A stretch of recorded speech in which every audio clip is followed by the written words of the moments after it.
박성민 목사의 매일 큐티 묵상입니다. 데살로니가전서 4장 1절로 8절입니다. 그러므로 형제들아, 우리가 끝으로 주 예수 안에서 너희에게 구하고 권면하노니 너희가 마땅히 어떻게 행하며 하나님을 기쁘시게 할 수 있는지를 우리에게 배웠으니 곧 너희가 행하는 바라 더욱 많이 힘쓰라. 우리가 주 예수로 말미암아 너희에게 무슨 명령으로 준 것을 너희가 아느니라. 하나님의 뜻은 이것이니 너희의 거룩함이라. 곧 음란을 버리고 각각 거룩함과 존귀함으로 자기의 아내 대할 줄을 알고 하나님을 모르는 이방인과 같이 세욕을 따르지 말고 이 일의 분수를 넘어서 형제를 해하지 말라. 이는 우리가 너희에게 미리 말하고 증언한 것과 같이 이 모든 일에 주께서 신원하여 주심이라. 하나님이 우리를 부르심은 부정하게 하심이 아니요 거룩하게 하심이니 그러므로 저버리는 자는 사람을 저버림이 아니요 너희에게 그의 성령을 주신 하나님을 저버림이니라. 아멘. 바울 서신서들의 일반적인 특징은 앞부분에는 교리적인 내용이 나오고 뒷부분에는 권면이 자리를 차지한다는 것입니다. 데살로니가 전서는 특별히 교리적인 내용이 조직적으로 서술되어 있지는 않으나 뒷부분에 이르러서 4장과 5장은 다른 서신서들처럼 삶의 실제적인 권면을 하고 있습니다. 1절에 이렇게 말씀하고 있죠. 그러므로 형제들아, 우리가 끝으로 주 예수 안에서 너희에게 구하고 권면하노니 너희가 마땅히 어떻게 행하며 하나님을 기쁘시게 할 수 있는지를 우리에게 배웠으니 권면이라는 말이 나오죠. 권면은 그리스도인 된 자로서 마땅히 행해야 할 행위이며 하나님을 기쁘시게 하는 행위를 권장하는 것입니다. 그렇다면 그렇게 우리가 마땅히 행하여 하나님을 기쁘시게 할 행위가 무엇일까요? 가장 처음으로 바울이 권면하고 있는 것은 바로 거룩한 삶에 대한 권면입니다. 바울은 이미 3장 마지막 절에서 자신의 사역의 목표를 이렇게 서술했죠. 너희 마음을 굳건하게 하시고 우리 주 예수께서 그의 모든 성도와 함께 강림하실 때에 하나님 우리 아버지 앞에서 거룩함에 흠이 없게 하시기를 원하노라. 여기서 이미 거룩이라는 단어가 등장하죠. 바울은 이 목표, 즉 데살로니가 교인들을 하나님 앞에 거룩하고 흠이 없게 하려는 이 목표를 위하여 그들에게 거룩한 삶을 살 것을 권면하고 있는 것입니다. 우리가 읽고 있는 본문에서 주제를 파악하기 위한 가장 쉬운 방법은 가장 많이 등장하는 단어를 찾는 것입니다.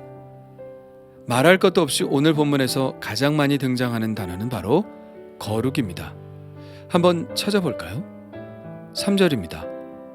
하나님의 뜻은 이것이니 너희의 거룩함이라. 곧 음란을 버리고. 4절입니다. 각각 거룩함과 존귀함으로 자기의 아내 대할 줄을 알고. 또 7절입니다. 하나님이 우리를 부르심은 부정하게 하심이 아니요 거룩하게 하심이니. 이렇게 거룩이라는 단어가 많이 등장하고 있죠. 우리가 분명히 알아야 할 사실은 거룩은 바울이 스스로 강조하는 말이 아니라는 것입니다. 거룩은 우리 모두를 향한 예수님의 명령입니다. 2절입니다. 우리가 주 예수로 말미암아 너희에게 무슨 명령으로 준 것을 너희가 아느니라. 하나님의 뜻은 이것이니 너희의 거룩함이라. 곧 음란을 버리고. 여기서 거룩은 명령이며 바로 우리를 향한 예수님의 명령인 것을 알 수 있습니다. 명령이라는 것은 마땅히 해야 할 일입니다. 그런데 거룩의 명령을 지켜야 할 마땅한 이유는 무엇일까요? 그냥 명령이라서 그런 것일까요? 아닙니다. 그 이유에 대해 7절이 우리에게 이렇게 가르쳐주고 있습니다. 하나님이 우리를 부르심은 부정하게 하심이 아니오 거룩하게 하심이니. 하나님은 죄인인 우리를 부르셔서 당신과의 교제 안으로 들어올 수 있게 하셨습니다. 거룩하신 하나님과 교제하게 하시기 위해서 하나님은 우리가 여전히 죄인 되었을 때에 예수 그리스도의 순결한 피로 우리의 죄를 사하시고 우리를 거룩하게 하셨습니다. 그러므로 우리는 지금 하나님과의 교제 안에 있습니다. 이것은 우리에게 놀라운 복이죠. 그래서 우리가 계속해서 하나님과의 교제 안에 있으려면 그 하나님의 은혜에 걸맞는 응답을 해야 합니다. 그것이 바로 거룩이죠. 하나님이 우리를 거룩하게 하신 것처럼 우리도 그 거룩을 계속해서 지향하며 살아야 합니다. 요한 1서의 말씀이 이 마땅히 행해야 할 우리의 태도를 분명하게 말씀해주고 있습니다.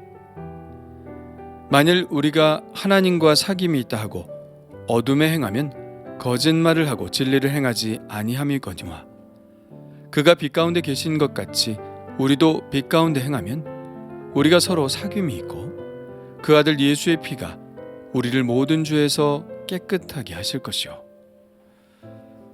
하나님이 빛이시기 때문에 그 빛과의 사귐을 위해 우리도 빛 가운데 행하는 것, 그 유일한 조건이 바로 거룩입니다. 이 사실이 너무나 분명한데 아직도 많은 그리스도인들이 이 마땅한 그리스도인들의 목표를 분명하게 알지 못합니다. 그리스도인의 목표는 구원이 아닙니다. 우리가 만일 죽기 직전에 이 사실을 알았다면 우리의 목표는 구원이겠죠. 그러나 우리의 삶이 아직 남아있다면 이미 구원은 우리에게 주어진 것이니 우리의 목표는 구원이 아니라 이제 거룩이 되어야 합니다. 이 목표를 알지 못하기 때문에 수많은 그리스도인들이 구원을 받고 나서 오히려 길을 잃어버리죠. 이미 구원은 받은 것이니 헛된 이 세상의 재물이나 명예를 추구하고 그것이 하나님이 주실 수 있는 최고의 복인 양 착각하죠. 그러나 아닙니다. 그것이 우리의 목표가 될 수는 없습니다. 우리의 목표는 바로 거룩이며 거룩한 가운데 빛이신 하나님과 교제하며 살아가는 것입니다. 그래서 주님 오시는 날 하나님 아버지 앞에 거룩하고 흠 없게 서는 것입니다. 그 거룩에 있어서 가장 중요한 것으로 바울은 성적인 순결을 이야기하고 있는데요. 거룩을 이루려는 사람은 3절의 말씀처럼 음란을 버려야 합니다. 또한 4절의 말씀처럼 거룩함과 존귀함으로 자기의 아내를 대할 줄 알아야 합니다. 아내는 남편에게 성실하고 남편은 오직 아내에게만 성실해야 합니다. 결혼을 거룩하게 지켜나가는 것은 그리스도인들에게 있어서 매우 중요한 가치입니다. 그리고 5절처럼 이방인과 같이 세욕을 따르지 말아야 합니다. 음란의 유혹은 사람들에게 가장 약한 부분이죠. 그래서 조심해야 하는 것입니다. 그리스도인들이 음란의 유혹에 넘어가면 그것은 자기 스스로에게 큰 상처가 됩니다. 그리스도인으로서의 힘을 잃어버리죠. 하나님과의 교제가 불가능한 상태가 됩니다. 그래서 우리는 결혼 안에서 순결을 지켜 나가야 합니다. 6절은 또 하나의 거룩에 대해 이야기하고 있는데요. 이 일의 분수를 넘어서 형제를 해하지 말라. 이는 우리가 너희에게 미리 말하고 증언한 것과 같이 이 모든 일에 주께서 신원하여 주심이라. 이 구절은 여러 가지로 해석될 여지가 있는 말씀입니다. 어떤 해석가들은 교회 안에서 그런 음란한 일이 벌어져도 안갚음을 하지 말고 하나님께 맡기라는 식으로 앞의 구절과 연관해서 해석하기도 합니다. 그러나 그런 음란한 일이 교회 안에서 일어난다면 그것은 징계를 해야 할 일이지 단지 하나님의 처분만을 바라서는 안 됩니다. 고린도전서에서는 그런 사람들을 교회 안에서 쫓아내라고 권면하고 있죠. 그러므로 이 말씀은 음란의 문제로 해석을 하기보다는 다른 해석이 더 적합할 것 같습니다. 가장 권위가 있다고 여겨지는 킹 제임스 버전은 어떤 문제에 있어서도 정도를 지나쳐 자기 형제를 속이지 말라고 번역하고 있습니다. 이 구절과 연관되어 있는 관주를 찾아보니 레위기 19장 11절이었습니다. 이런 말씀이죠. 너희는 도둑질하지 말며 속이지 말며 서로 거짓말하지 말며.